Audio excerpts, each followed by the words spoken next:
Assalamu hörmetli qarindoshlar. Sharq Turkiston Surgundi hukumati televiziyasining xabarlar programmasini ko'rishinglarni qizg'in qarshi olamiz. Diqqatinglar tafsiliy mazmunlarida bo'lsin.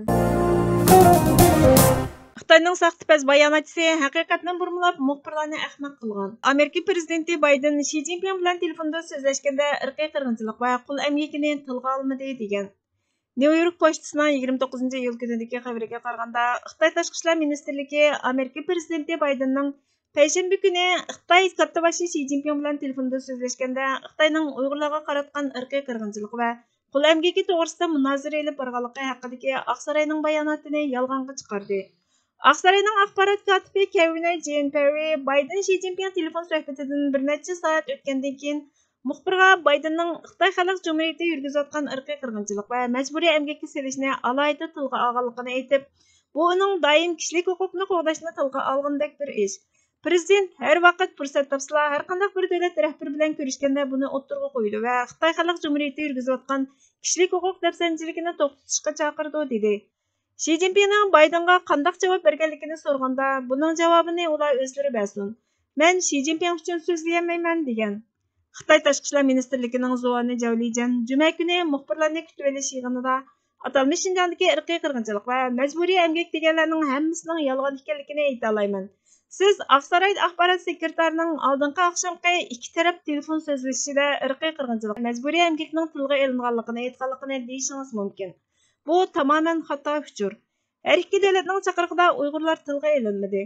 Amerikaning bayonotida faqat ikki davlat rahbarining ikki davlat munosabati va boshqa rayon xarakterli va dunyoviy muhim bir qator masalalar muzokara qilindi dedi. Davlat bexatarlik kengashining bir bayonotchisi juma kuni Pochta gazetining muxbiriga "Men Xitoy Xalq Cumhuriyatining hukumat bayonotchisi bilan aloqa qilmayman. Bayden ilgarikiga o'xshashla kishilik huquq masalasiga bo'lgan andisini, qanunsuz tutilgan chegaradan chiqishi cheklangan Amerika fuqarolarining delolarini hal qilishning zarurligini o'ttirg'a qo'ydi" dedi. O'tgan yili dekabrda Bayden Uyg'ur majburiy emgakining oldini olish qonuniga kameraga ilinmagan holda imzo qo'ydi.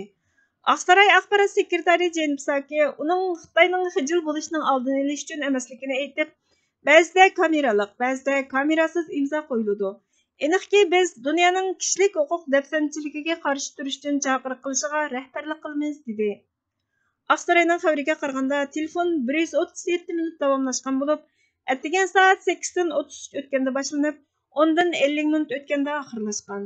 Bu Bayden bilan Xining bu yil 3-oydan buyangi tunji qatimliq telefon suhbati bo'lib, Forbes'ning 27-iyul kunidagi xabariga qaraganda, yaqinda parlament boshlig'i Nancy Pelosi'ning Tayvanga qiladigan ziyorati Amerika bilan Xitoy o'rtasidagi ziddiyatni kuchaytirib o'tgan. Xitoy katibashlari Pelosi Tayvanga borsa, og'ir oqibatlarga qoladiganligi to'g'risida tahdid qilgan. Amerika Pelosining qo'g'dilishi uchun kurashchi aeroplan va boshqa harbiy tayyorgarliklarni Hindi Tinch okean rayoniga avatishi mumkin. Pelosining mumkinchiligi bo'lgan Tayvan ziyorati Cumhuriyetchilar partiyasining nurg'ulg'an a'zolarining qo'llashiga erishgan. Men bir mustaqil Bosniya Cumhuriyetini qurish uchun barliq tinchlik shuarlarini emas, hayotimni qurbon qilishga tayyor bo'ldim. Men hargiz tinchlik uchun egilik huquqdan voz kechmayman. Yaxshi inson bo'lmay turib, yaxshi musulmon bo'lolmaymiz. Ammo davlat qurishga erisha olmasak, ne yaxshilik, ne insonlik, ne musulmonlik hammasi yo'qoladi. Bir so'zni esinglardan hargiz chiqarmanglar. Davlatning qanchalik muhim ekanligini hammamiz tunib yetmikimiz lozim. Davlatsiz bir millat laylab qoladi. Shamolda so'rilib tugaydi. Ko'z oldimizda davlat qurishdan muhim vazifa yo'q. Davlat qurish mangulik musulmonlikdir. U bir zaytun daraxidir. O'zining jannatiga ko'ngil bilib, avlodlarga zamin tayyorlashning g'amini qilmaganlarning musulmonligi o'zining o'limi bilan tugaydi. Ular yerda bir qurib tugaydigan samong'ulliq o'simliklardir. Davlat qurish uchun qurbon bo'lishga tayyorlangan bir nasl har qachon kuchidan ortiq meva bera oladi. Ali Izzatbegovich. Hörmetli ko'ruvchilar, xabarlarimizni ko'rganingiz uchun ko'p rahmat. Kelar qatimki programmamizda ko'rishguncha Allohga omonat bo'lgaysizlar.